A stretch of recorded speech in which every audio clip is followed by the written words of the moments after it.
भगवई दिआह पन्नति, भगवती सूत्र में कहा गया है, से नूनम भन्ते तमेव सत्यम ऋणिशंकम जम जिणेहिम पवे इयम। हंता गोयमा तमेव सत्यम ऋणिशंकम जम जिणेहिम पवे इयम।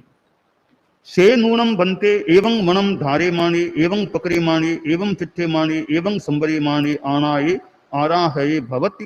हंता गोयमा एवं मनम धारे माने एवं पकड़े माने एवं चिट्ठ माने एवं संबरे माने आनाये आराहये भवति।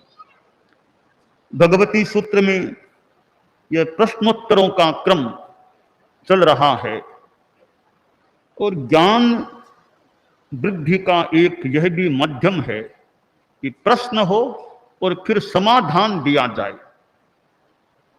कई बार एक आदमी प्रश्न पूछता है, उसका समाधान मिलता है, तो उसको तो समाधान मिलता ही है, दूसरों को भी अनेकों को उसकी जानकारी हो जाती है, उनको बिना पूछे ही मानो समाधान मिल जाता है।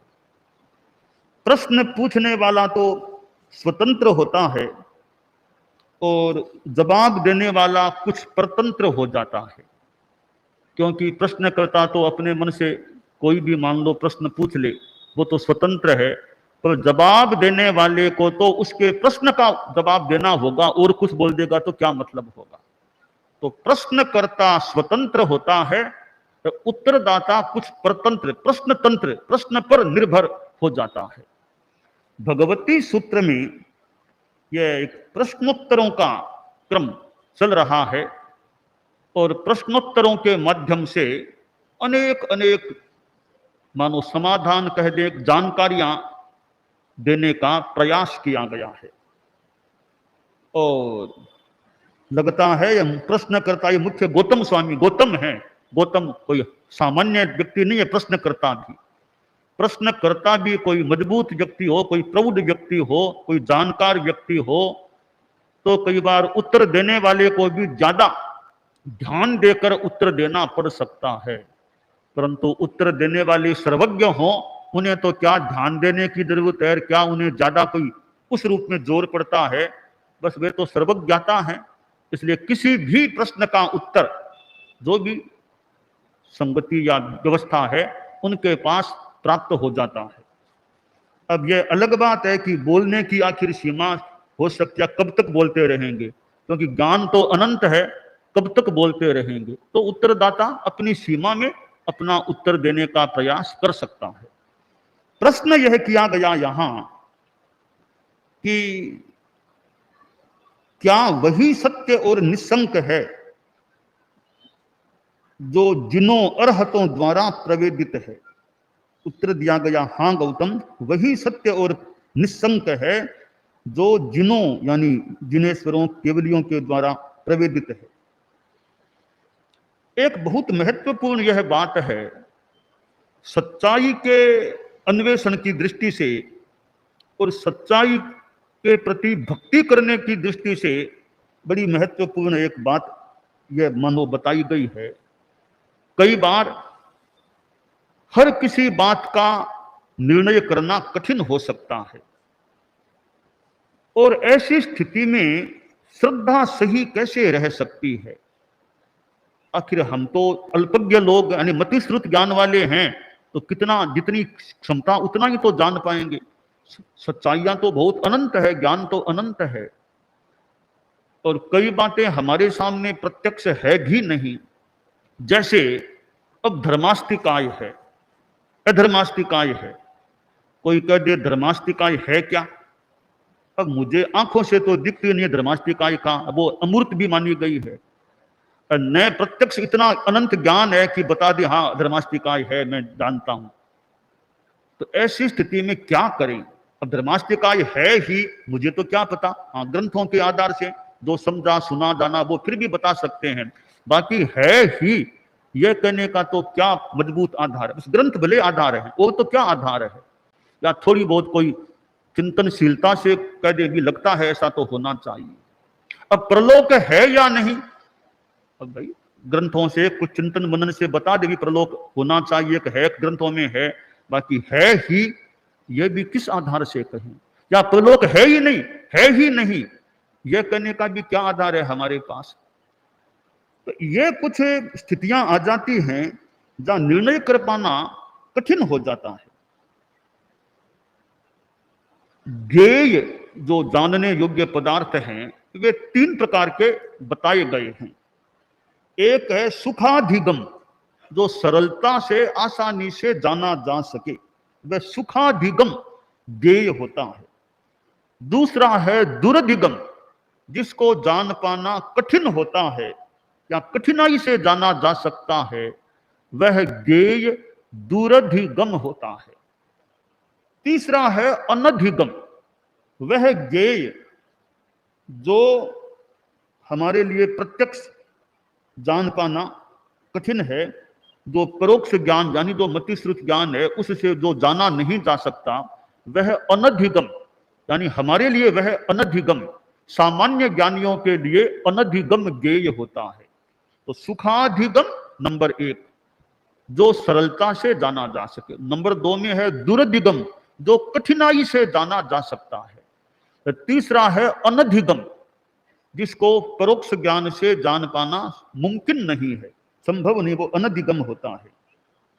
जो सुखाधिगम हैं उनके विषय में कोई शंका करने की स्थिति नहीं, अवकाश नहीं होता। जैसे उदाहरण के लिए ये संत लोग बैठे हैं, मैं गिनती करके भी मान लो जान लो इतने बैठे हैं, भी 3 3 6 3 9 10 संत मेरे पास बैठे हैं, इसमें कोई शंका वाली भी 10 बैठे, मैं गिनती जानता हूं मैं करना, 10 संत बैठे हैं, इसमें कोई शंका की 10 है 15 है 20, कोई शंका की जरूरत नहीं, सामने बैठे 10 संत बैठे हैं मेरे साथ। तो यहाँ सुखाधिगम, आसानी से जाना जा सके, वो सुखाधिगम हो जाता है। अब दुरधिगम, जो कठिनाई से जाना जा सके। अब मुझे कोई पूछ ले कि ये श्रोता लोग कितने बताओ, तो दुरधिगम है, इतनी जल्दी गिनती करना कठिन है, एक एक करके गिनो, फिर भी गिनती कर लूं तो कठिनाई से भले बता दूं, 1 2 3 4 गिनते गिनते गिनते गिनते इतने लोग अभी हैं, फिर भी थोड़ी शंका, क्या पता 1 2 में कोई फर्क रह गया हो गिनती में। यह दुरधिगम है, जानने में कुछ कठिनाई से ही जाना जा सकता है। अब तीसरा होता है अनधिगम। अनधिगम होता है कि जिसको प्रत्यक्ष जानना संभव नहीं सामान्य ज्ञानी के लिए। तो मुझे कोई पूछ ले कि नरक लोक में अभी श्रेणी का जीव क्या कर रहा है, बताइए, नरक लोक में ज्यादा श्रेणी का जीव है ऐसा सिद्धांत है, वो अभी क्या कर रहा है वो बताओ, तो मैं कैसे बता दी। अनधिगम चीज, अभी इतना ज्ञान कहां की, नीचे देख लें क्या कौन कर रहा है, ये अनधिगम हो जाता है। तो 3 प्रकार के ज्ञेय हो गए, सुखाधिगम, दुरधिगम और अनधिगम। तो सुखाधिगम है, उनमें शंका को सामान्यतया कोई अवकाश नहीं रहता, विशेष अवकाश नहीं रहता। दुरधिगम जो होता है उसमें थोड़ी शंका की स्थिति हो सकती है। ये लोग बैठे हैं, 600 हैं, 650 हैं, 700 हैं, 1000 है, थोड़ी शंका हो सकती है। तो दुरधिगम में कुछ शंका को अवकाश रहता हो सकती है। अनधिगम है, वहां शंका की मुख्य बात है। अनधिगम तो शंका से मानो भरा पड़ा है कि धर्मास्तिकाय है या नहीं, तो ग्रंथों के आधार से भले बता दें या कुछ चिंतन से बता दें कोई, तो बाकी तो पक्का कहना कठिन है धर्मास्तिकाय है नहीं है। अभी देवलोक में इंद्र क्या कर रहे हैं बताओ, तो ये सब अनधिगम चीजें होती हैं। तो अनधिगम होता है, उसमें शंका कह दें या अज्ञानता कह दें, उसका होना बहुत संभव है। इधर दुनिया में इतने दर्शन हैं, कितनी मान्यताएं हैं, कोई आस्तिक दर्शन को मानता है, कोई नास्तिक दर्शन अपनी बात करता है, कोई ईश्वर कर्तृत्ववाद को मानता है, कोई आत्म कर्तृत्ववाद को मानता है, कोई दान दया का कोई सिद्धांत, कोई पुण्य मानता है, कोई पाप मानता है, कोई मिश्र मानता है, अनेक अलग अलग मान्यताएं हैं। कोई मिथ्यात्विकी करनी को भी मोक्ष की देश आराध्य का मान ले, कोई नहीं मान, ऐसे ऐसे अनेक सिद्धांत, अनेक बातें हैं। कोई कहता है मनुष्य मर के मनुष्य ही बनता है, कोई कहता है नहीं मनुष्य मर के और कुछ भी बन सकता है। तो दुनिया में अनेक दर्शन हैं, अनेक मान्यताएं हैं। नहु जिणे अज्ज दिशई बहुमय दिशई मग्ध देशी। आज जिनेश्वर भगवान तो है नहीं सामने, तो बता दे यह बात ऐसे यह बात वैसे। तो ऐसी स्थिति में जहां अनेक मान्यताएं हैं, हम निर्णय कैसे करें कि वास्तव में कौन सही है और कौन गलत है, क्या सम्यक है और क्या मिथ्या है। कसौटी भी क्या करें सम्यक और मिथ्या की। तो यह जो स्थिति होती है, अब उसमें फिर क्या करना चाहिए? तो उसका एक रास्ता यह कि मेरी श्रद्धा यह सम्यक रहे कि तमेव सत्यम निसंकम जम जिणेहिं पवेयम्। भाई सारी बातों का निर्णय करना मेरे लिए कठिन है। मैं व्यवहार में भले अपने कुछ ज्ञान से निर्णय एक व्यावहारिक दे दूं, अंतिम निर्णय कर पाना कठिन है।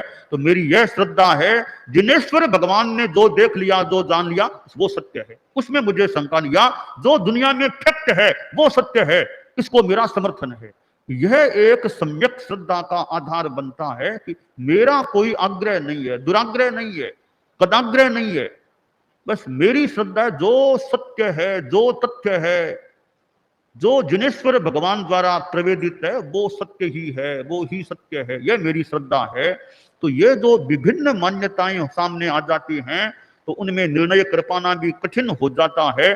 तो यह श्रद्धा रखो कि भगवान, केवली भगवान, जिनेश्वर भगवान ने जो जान लिया, जो बताया, वो सत्य ही है।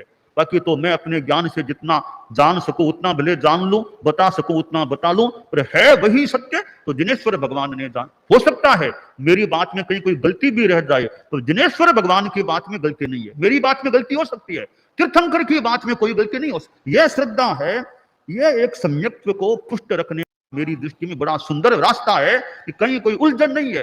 जो जिनेश्वर भगवान ने जान लिया वो सत्य है, इसमें शंका नहीं।